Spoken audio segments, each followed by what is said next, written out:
Hey guys, I'm Phantom.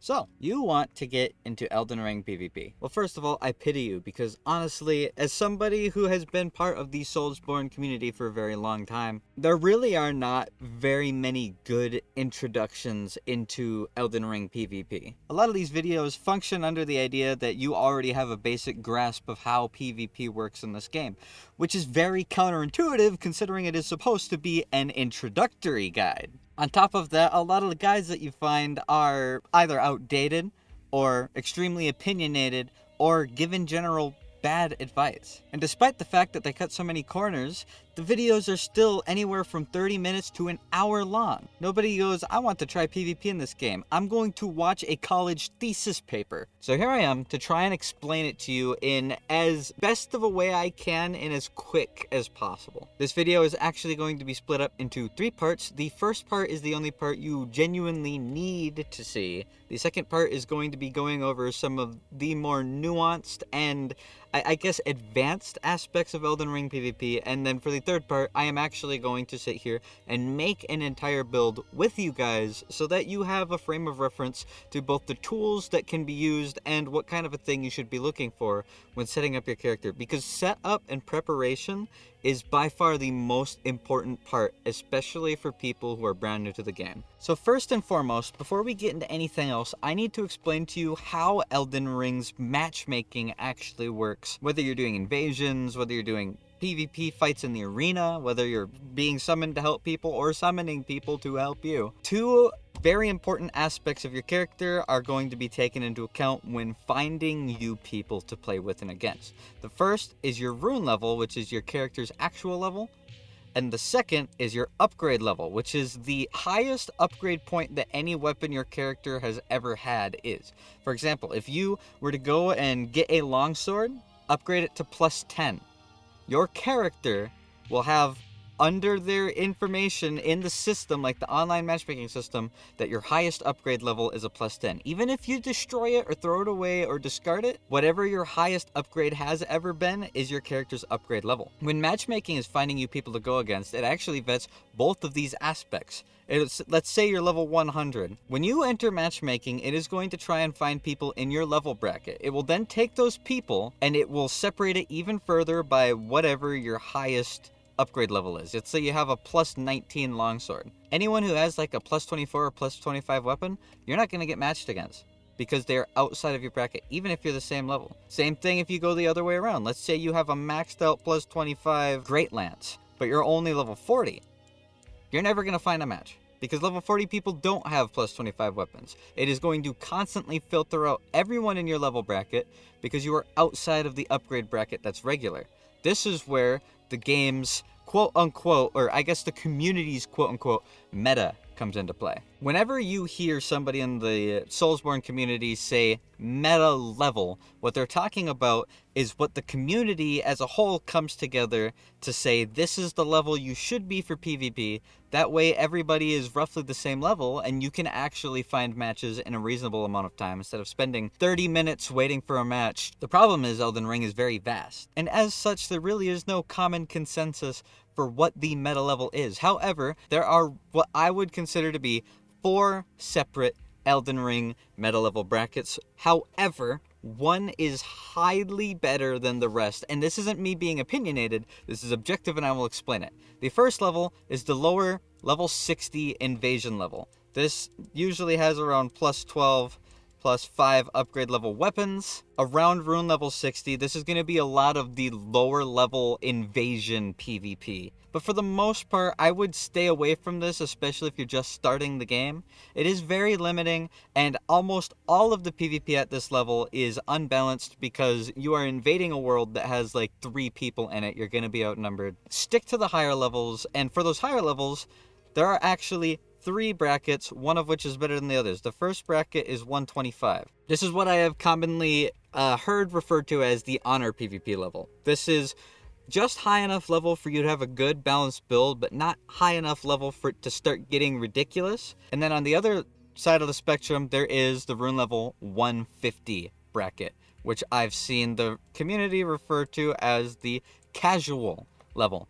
At 150, there is no build you can't do. Now, ever since the first week of Elden Ring, people have been arguing over which of these two brackets are best, but the truth is, a lot of the PvP community has found that the actual best level to be for consistent matchmaking and for relatively well-balanced PvP is neither of these. It is actually level 137. Why? Because 125 and 150 fall within the matchmaking bracket. So if your character is level 137, you will be being matched against and with both of these levels. And as such, you are going to find matches much faster than you would at these two. These two will limit. This will allow you to pretty much interact with almost the entire late game PvP community scene. Let's start by going over what each attribute point actually does, so that when we get to the part where we start talking about how many points to put into what, you guys will actually have a better understanding of what exactly each thing does.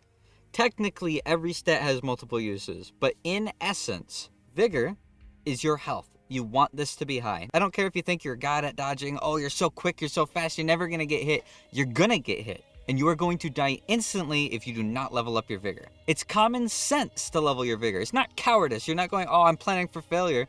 No, you're being not stupid by leveling it up. So just level it up. Mind is your FP, which is your mana meter up here. This is going to be used for any weapon art, for any special attack, for a lot of consumables, and for any spells that you cast. You don't have to have it that high. Endurance actually is related to two separate things. Your stamina, which is your green meter, and determines how many actions you can do.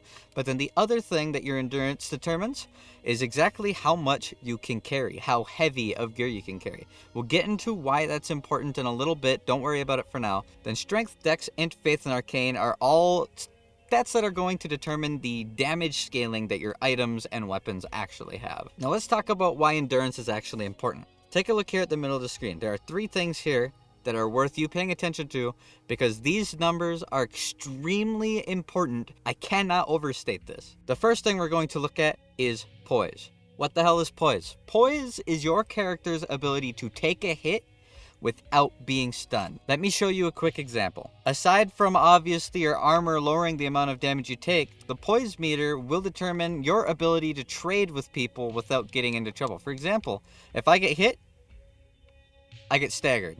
I'll let him hit me again. See how far I get knocked back and how I'm getting knocked out of whatever I'm doing? In PvP, getting knocked out of what you're doing is a death sentence. However, if I throw in a bunch of gear and I get that Poise leveled up, now if I run in front of the Clean Rot Knight and get hit, I can actually move and do actions, go through with attacks, cast spells, etc. But how much Poise is good, you ask? Should I go for the highest possible number? Well, I'm going to keep it simple for you, and I'm going to give you two numbers that you should shoot for.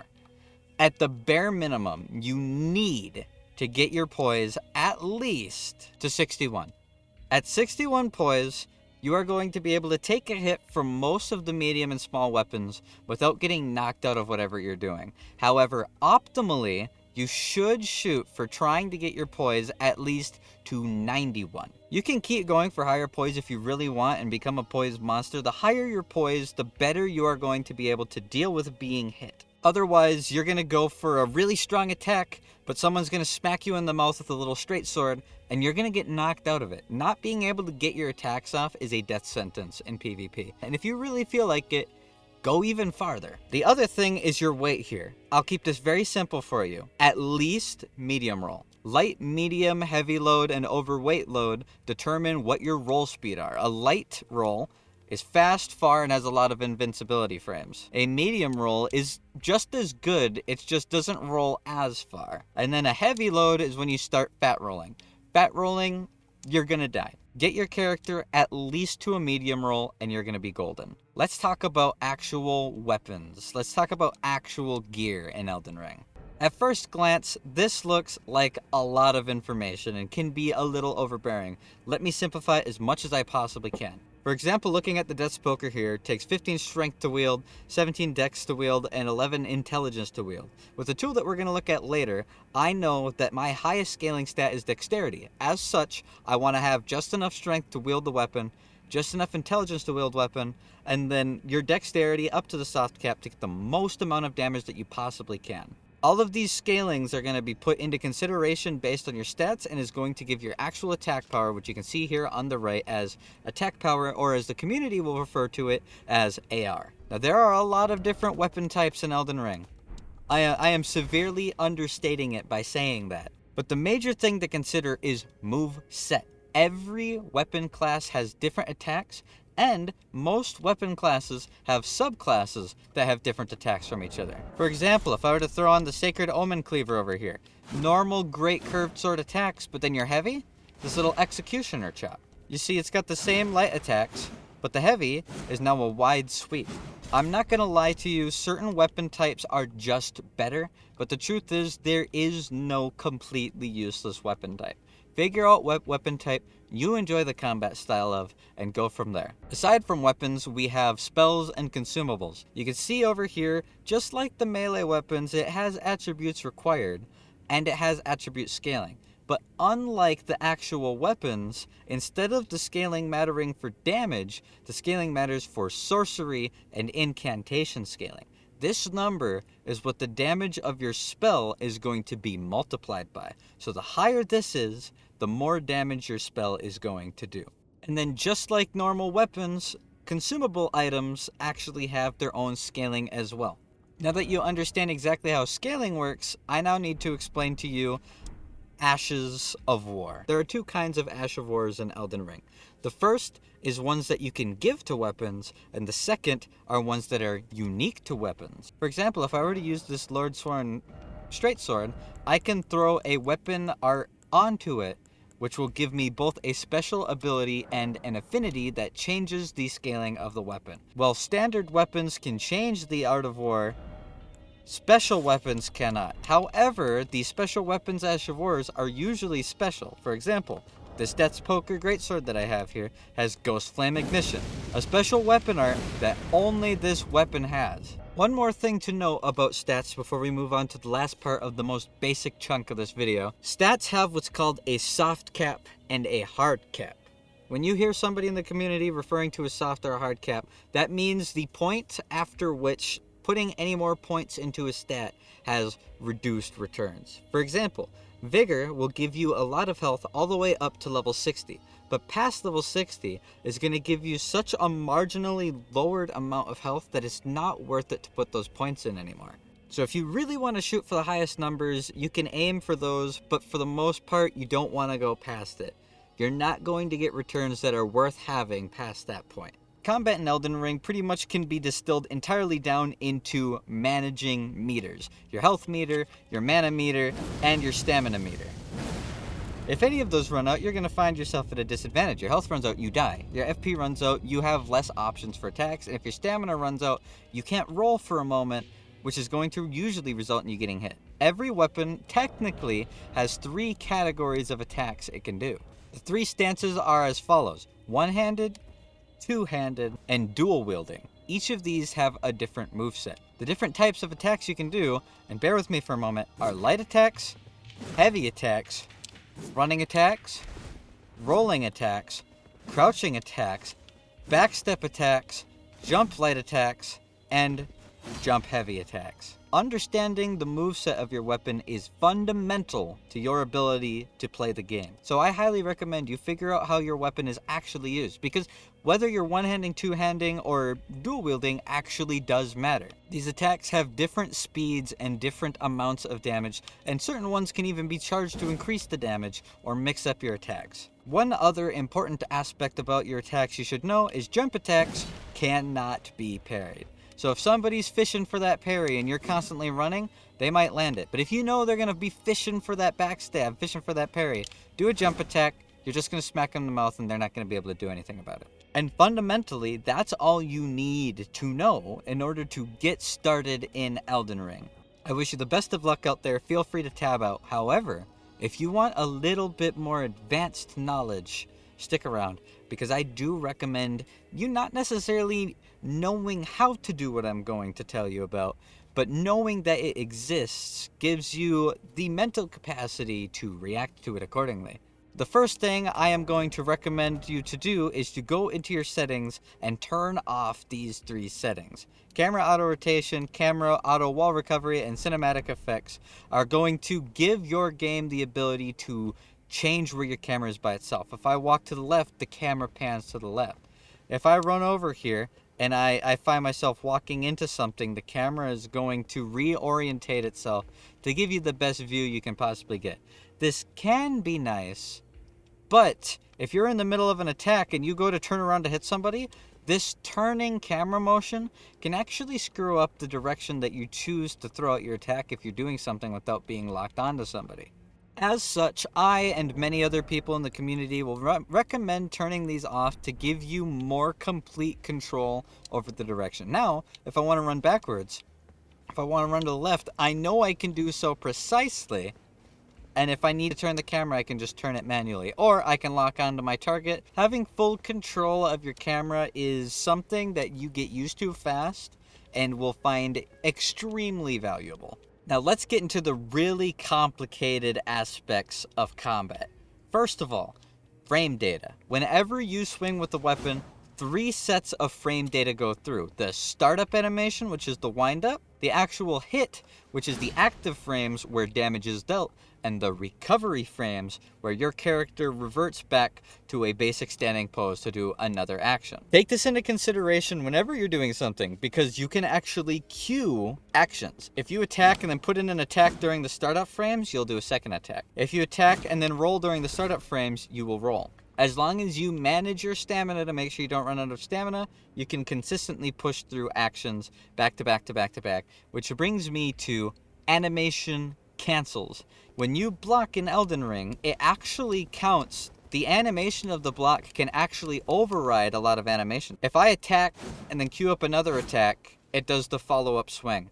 Usually follow-up swings don't true combo, and as such, just spamming the attack is not the way that you're going to want to play.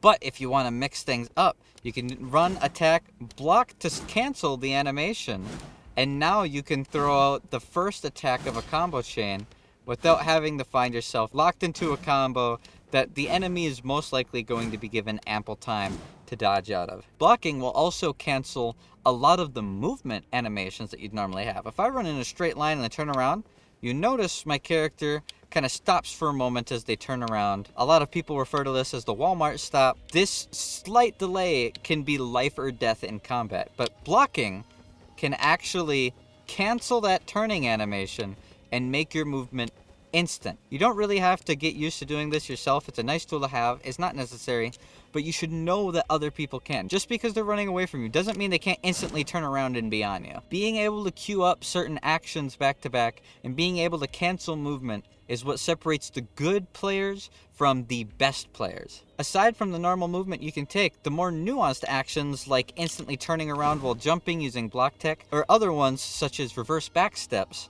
are the staples of a player who really understands the mechanics of the game. A reverse backstep is when you use backstep to actually advance on your opponent. Normally you backstep away from your enemies, but if you turn at the right frame, you can start the animation of the backstep and then turn your character away from the enemy to backstep in their direction to then do the follow-up backstep attack. It's really high pressure. Normally it's hard to do, but using the queued actions that I just talked about in recovery frames, you can make it much easier. If you do a running attack, during those recovery frames, you can input a backstep and your character will backstep the moment that they have the ability to.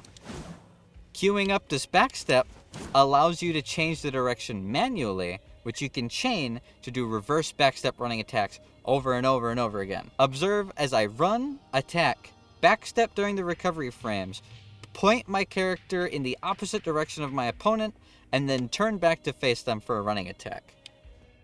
Attack, backstep, face away, running attack. Attack, backstep. See? You can chain it. You can repeatedly queue these attacks up. The other important thing to know about is true combos. Certain attacks are guaranteed to hit as long as you land the first attack. There are a great deal of these things. I'm not going to give you very many examples of this. Instead, I will refer to Gigas Thickus' YouTube channel. He has hundreds of videos showing true combos. With the knowledge you have now, you have a complete understanding of the combat in Elden Ring. There are weapon-specific mechanics, weapon art-specific mechanics, spell-specific mechanics that you're going to learn by using the weapon or watching people's content on the weapon or spells. If I were to try to explain the interactions between all the different weapons and spells in this video would be 6 hours long. So now with an understanding of the stats, the level that you want to be at, the weapon type that you want to have, I am now going to actually go through the build making process with you guys so that you can do it. But before we do that, I will recommend these 6 content creators' YouTube and Twitch channels for you to go check out. The first two are Stilavsky and G9.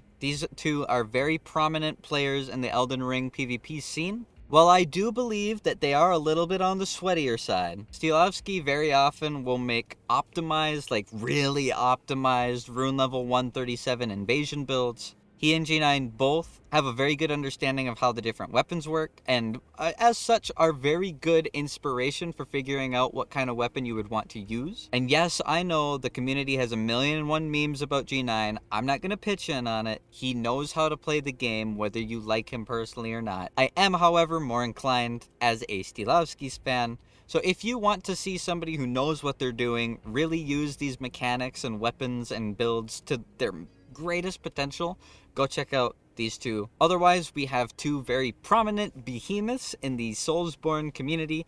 This is Ouroboros the Ninja and Peverson. These guys have been making content in the Soulsborne community for over a decade now. Ouroboros' videos are more centered around specific weapons and coming up with fun builds to utilize them, while Peeve has more thematic centered builds rather than being centered around 1 or 2 weapons or interactions. Instead, like coming up with full stories behind the character. It's very fun content. I highly recommend checking him out. Otherwise, the aforementioned Gigasticus, he is quickly becoming my favorite Elden Ring content creator for the PvP scene. He makes tons of videos going over the interactions between different weapons and spells. Otherwise, there's Chase the Bro, another behemoth in the Elden Ring and Soulsborne community. He has made a video for almost every single weapon in Elden Ring. And he shows instead of telling, taking the weapon that the video is titled after and going into multiple fights in both the dueling scene and in the open world invasion scene, showing how the weapon works and giving good insight as to whether or not the weapon is good, so that you can know what kind of things you want to look forward to. So without further ado, let's actually make a build. I will have links to all 3 of these resources in the description below. Starting off,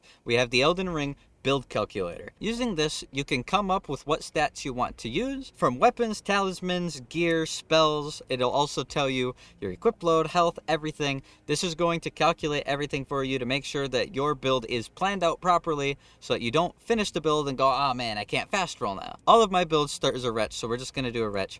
We are going to do a build centered around the Death's Poker, the weapon that I was showing off a little bit ago when I was showing you the different attack types that there are. So let's put in the Death's Poker here, upgrade it to +10, and it will tell me the requirements in order to use the weapon. 15 strength, so let's get the strength up to 15, 17 dexterity, and 11 intelligence. So now you can see my weapon is able to be used, and you can see the total damage rating. Immediately, we level up the vigor to 60, without a doubt, always. At least 58 vigor. If you do not have at least 58 vigor, you are crippling yourself. You will die. You are not being brave. You are just not being smart. It is common sense to want to stay alive. And in any PvP situation, you need to be able to tank more than 2 hits, or you are going to die in the blink of an eye, and it is going to be unfun for you. Let's throw on gear to get myself just to that sweet 91 poise I was talking about before. So Lionel Greaves, Radahn's gloves, and then the Bullgoat talisman to get that poise up to 91. The Great Jar's Arsenal talisman to allow you to have a higher equip load. The Crimson Amber Medallion +2 for some more health. I'll throw on the Alexander Shard in order to get the weapon art buff. And then we will throw on the Riveted Wooden Shield, because I want to have a shield in my offhand available in case I need to parry an attack that somebody is going to be spamming at me, punish them for just mashing R1 over and over and over again. Make sure these are upgraded. Since this is going to be a level 137 build, fully upgrading the weapons is completely fine. Now, mind. Usually, I like to keep mind at around 14. You can use pretty much any weapon art a couple of times, and most spells at least 1 or 2 times, even the higher caliber ones. With 14 mind, you really don't need to go higher than this. It does not increase anything except for your mana, and while that is nice, it is more optimal to do more damage with your one cast than it is to do multiple casts that can be dodged or avoided. So around 14 is the magic hotspot I like to look at. Now let's upgrade our endurance until this heavy load over here becomes a medium load. Normally, I'm able to get to that at around 24 endurance. I usually put around 24 or 25 endurance in my build. Having that stamina is nice, and having a little bit of wiggle room with your weight allows you to potentially switch to a heavier weapon if you really want to. Now, let's tab out of the Elden Ring build calculator and go to the Elden Ring AR calculator. Go down here to weapon category, go to your weapon, type in the weapon that you plan on using, so Death's Poker. Make sure it is maxed out to the highest upgrade level, and then I'm going to disappear for a second. Look down here at the bottom right. This is all that we are here for. These 3 numbers are the different scalings of your weapon. The higher the number, the more damage return you are going to get for each stat you invest in. So as you can see, the highest number is Dex, meaning we want to mostly invest in Dexterity in order to get the most damage out of the Death's Poker. Following up behind that is Strength, and then just after that is Intelligence. So knowing this, we can now upgrade our Dexterity. Let me return to the screen. We can now upgrade our Dexterity until this little number here turns yellow. Once it's yellow, you have hit the soft cap. Putting more points past this is not going to give you as much as putting points into something else would. Now for the Death's Poker, the weapon art also scales very heavily off of your intelligence, and I want to be able to use my staff as well as some spells just to have some extra tools, so I am going to invest the rest of the points all the way up to 137 into intelligence. Once you know what your intelligence, faith, or arcane is going to be, if you're going to use intelligence, faith, or arcane instead of a bow for a ranged weapon choice, I will also be using the Elden Ring casting tool comparator. What this will do is it will tell you what staff or seal is best for your stat. So I have 27 intelligence. Let's enter in 27 intelligence here, and now it will show us what staff will give us the highest scaling. So ideally, we would want to use the Demi-Human Queen staff on this build because it gets the highest scaling of 205 at 27 intelligence. So let's go over here to the build calculator and replace the Staff of Loss with the Demi-Human Queen's staff. Upgrade it all the way. And boom, we're done. And here we are. Build is completely made. I decided to put one of the points that I put into intelligence and endurance just to hit 25, just because I felt like it. You don't have to. Over here, I'm hitting an AR of roughly 608, and this is not taking into consideration my physic buffs if I were in open world PvP or in team fights. But this character is now completely ready to go and jump into PvP. And if you don't like coming up with the builds yourself, again, I referenced those content creators I'll have linked in the description. They all have videos with their builds that they believe are the most optimized for certain weapon types. Don't expect to just run in and immediately start obliterating people. You will get better as you learn your moveset. As you get better at reacting, as you get better at dodging at the right time, as you get better at punishing certain attacks, as you fight different varied types of enemies. If you like Elden Ring content, leave a like, subscribe to the channel. I do stuff very regularly. On top of that, I am going to be hosting fight clubs every once in a while, so ring that notification bell if you want to get notified when I am doing fight clubs. And if we can get enough people into the fight clubs, I am going to host actual tournaments. This has been Phantom, and I'll see you later. Peace. Have fun with it. See you later. Bye-bye. I'm waving.